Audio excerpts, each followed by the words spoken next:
In light of this month's NABJ convention, the theme of this month's show will be the National Association of Black Journalists. Josh, why don't you tell us about it? Yeah, about a year ago, I did an interview with the VP of Fox 13 News, WHBQ here in Memphis, and we talked about diversity in the newsroom, how things have changed from when Ken Jobe, who is the VP, started to today, and how we can progress. So, in light of this week's NABJ convention, this month's, since they're having it this month, right. Our theme this month is diversity in the newsroom and NABJ. So, take a look at this. I've been in television news now for almost 30 years. I started in Nashville, and I pretty much did everything they asked me to do. I was a reporter, and I shot my own stuff, and I wrote scripts, and I edited tape, and almost everything that there is to do in a newsroom I did a little bit of, and eventually settled on the producing track. I produced in Nashville for about 6 or 7 years, and then I went to New York and produced at WCBS, and then I went to CPO as executive producer. So I started, pretty much as a paid intern, essentially. I worked 2 days a week. I worked Sunday from like 8 in the morning to 10:30, 11 at night. And I'd get in, make beat calls, and I wouldn't leave until I had edited things for the morning newscast the next day. So I pretty much did it all coming up. Okay. So do you feel that coming up, do you feel that race was ever a factor in you obtaining any of those jobs, or was it purely on qualification? Certainly no one is going to give a job to someone who isn't qualified.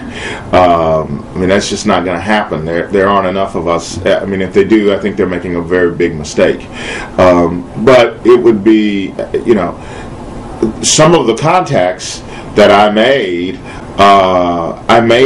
through companies that had reached out to try to diversify their staff through the National Association of Black Journalists. When I left Nashville, it was after a meeting I had with a news director at the conference in St. Louis, and then I went to New York.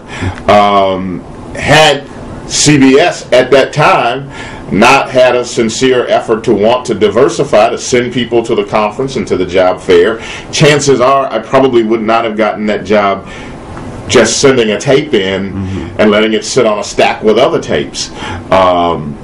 Certainly I would say it's been a factor, but I think you have to be qualified as well. Should minorities be, I've been told that there's always more power behind the scenes, and in order to get your stories told in front, you have to be working behind. So should minorities really be going for the behind the scenes jobs in order to get stories that they want told, out there, or should they, if they really want to go for in front of the camera, should they go for in front of the camera?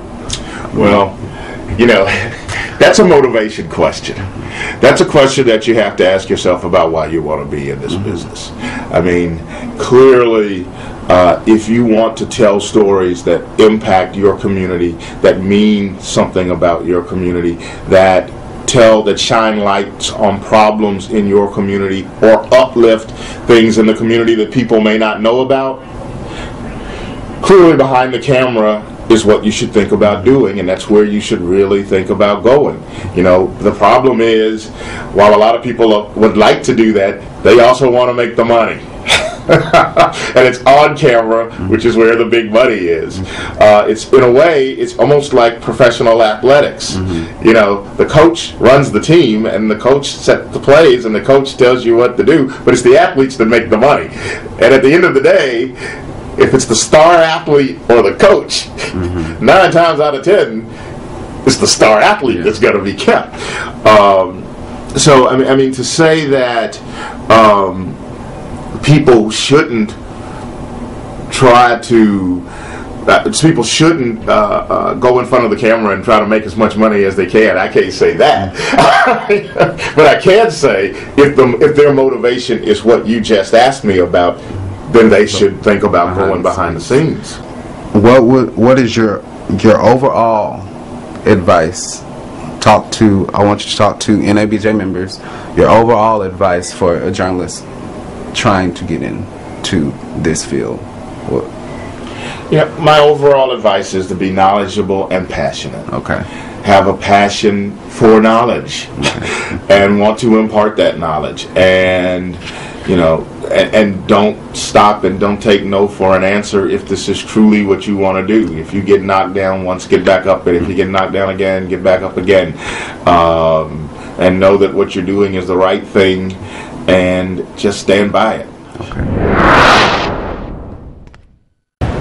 Well, Josh, that conversation was very informative to the members of NABJ as well as the future of NABJ. Thank you very much. So you guys just tune in next time to see what's up.